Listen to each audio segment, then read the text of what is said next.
Assalamualaikum warahmatullahi wabarakatuh dan selamat pagi. Hai teman-teman, di sini dengan saya Ica Tiara Putri dengan stambuk F21022038. Di sini saya akan menjelaskan sedikit tentang tahapan pengujian Failing Weight Deflectometer atau FWD. Oke, kita masuk ke pengertian Failing Weight Deflectometer.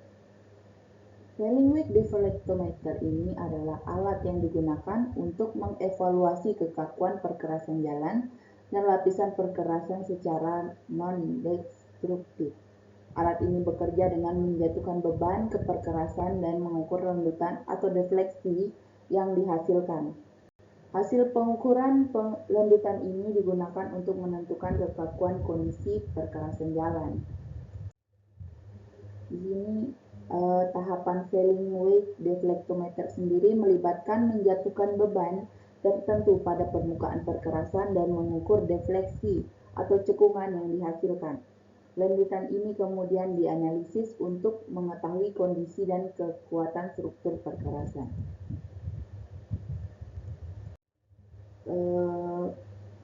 Untuk tahapan-tahapannya di sini antara lain tahapan pertama persiapan alat Failing Weight Deflectometer meliputi 1. Pemeriksaan fisik. Pastikan semua komponen FWD dalam kondisi baik dan terawat. Periksa kondisi plat beban, sensor defleksi, dan perangkat pengukur. Pastikan tidak ada kerusakan atau kotoran yang dapat mengganggu fungsi alat. Kemudian yang kedua, kalibrasi. Kalibrasi FWD harus dilakukan secara berkala untuk memastikan akurasi pengukuran. Kalibrasi meliputi kalibrasi relatif atau pengaturan faktor penggali dan kalibrasi jarak atau penentuan jarak sensor. Di sini untuk persiapan lokasi uji, pilih lokasi uji yang sesuai dengan kebutuhan penelitian atau pengujian. Pastikan permukaan jalan dalam kondisi baik, stabil dan bebas dari gangguan, misalnya lubang atau retakan. Kemudian yang keempat, pengaturan parameter pengujian. Atur parameter pengujian seperti beban yang digunakan, jarak sensor, dan kecepatan jatuhnya sesuai dengan kebutuhan pengujian. Kemudian yang kelima, pengecekan kondisi lingkungan. Periksa kondisi lingkungan sekitar seperti suhu, kelembapan, dan angin. Kondisi lingkungan ini dapat mempengaruhi hasil pengujian, sehingga harus diperhatikan.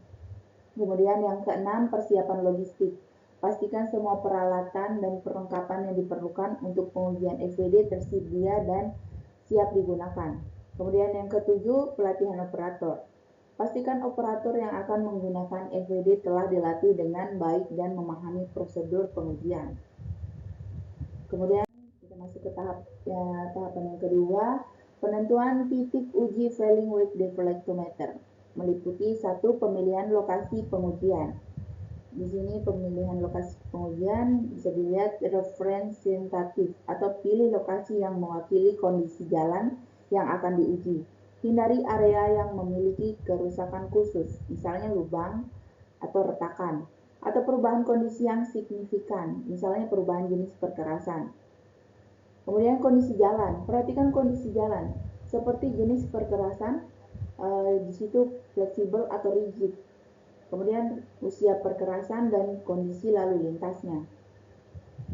Di sini juga ada kebutuhan pengujian. Tentukan tujuan pengujian, apakah untuk evaluasi kondisi perkerasan secara umum, analisis load transfer pada perkerasan rigid, atau evaluasi kondisi sambungan. Kemudian yang kedua, penentuan titik pengujian. Perkerasan fleksibel. Di sini jejak roda. Titik pengujian sering ditempatkan di jejak roda atau wheel pads, baik di jejak roda bagian dalam maupun luar. Kemudian antara jejak roda, titik pengujian juga dapat ditempatkan di antara jejak roda. Kemudian ada jarak antara titik uji dapat disesuaikan dengan tujuan pengujian dan kondisi jalan. Umum jarak antara titik uji berkisar antara 10 sampai 20 meter. Kemudian ada perkerasan rigid juga menggunakan jejak roda. Titik pengujian dapat ditempatkan di jejak roda atau di antara slab beton. Kemudian sambungan.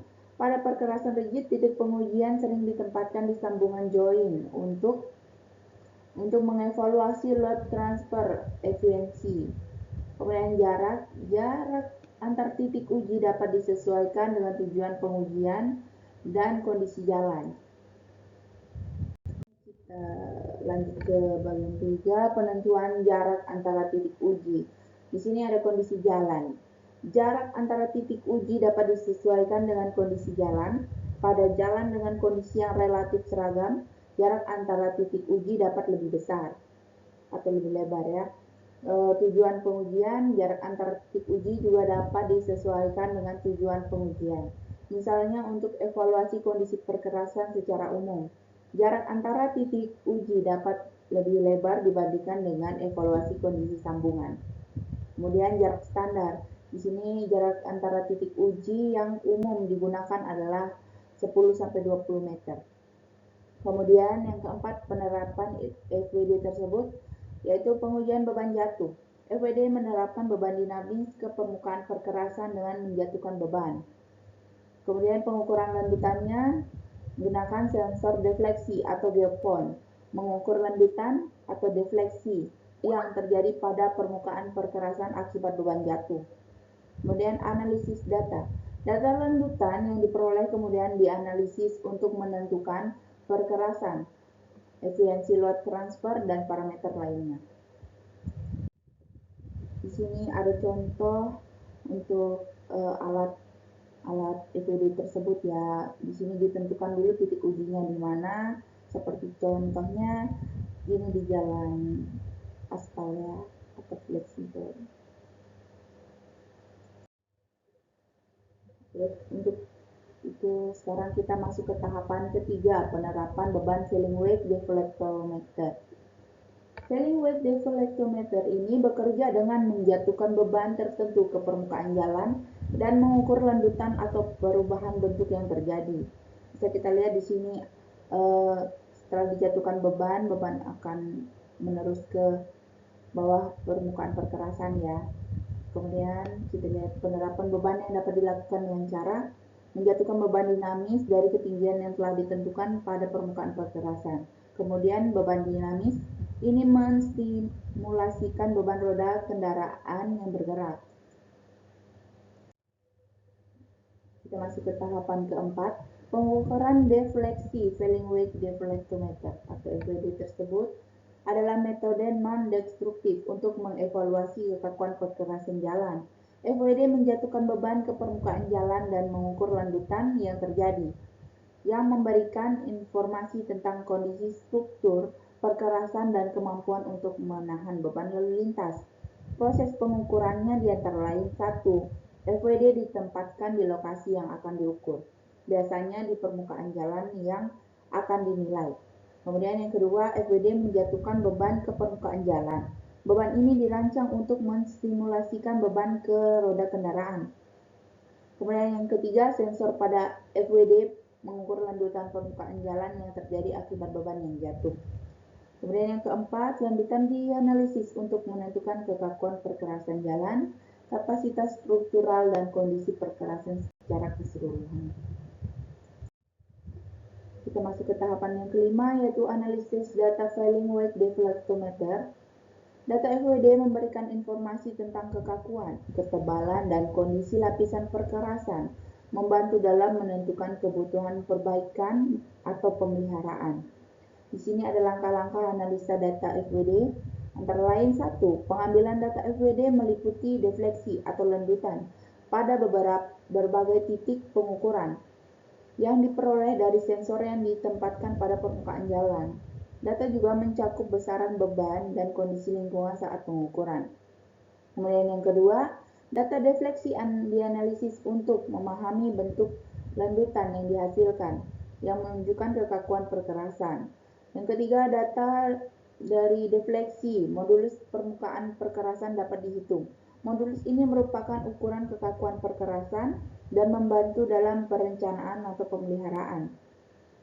Yang keempat, analisis data FWD juga dapat membantu mengidentifikasi lapisan perkerasan yang rusak atau mengalami penurunan kekakuan. Yang kelima, dengan menggunakan data FWD dan model perkerasan, lapisan perkerasan dapat dihitung. Ini membantu dalam penentuan ketebalan dan jenis material yang diperlukan untuk perbaikan.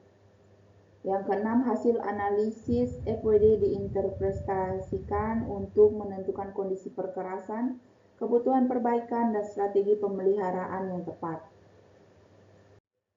Di sini bisa kita lihat bahwa di dalam mobil yang disambungkan dengan alat FWD tersebut ya memiliki komputer dan prosesor untuk secara otomatis menginput data dari beban yang telah dijatuhkan pada alat FWD atau trailer FWD tersebut.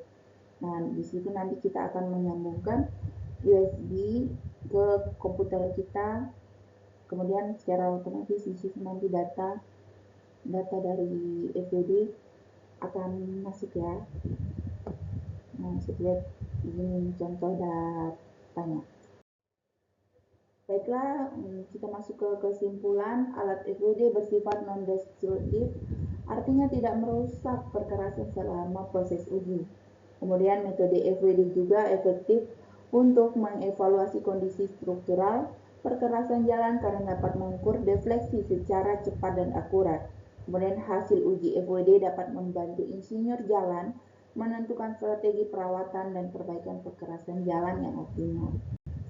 Baiklah, sekian dari saya yang dapat saya sampaikan dalam tahapan FWD ini. Sekian dan terima kasih.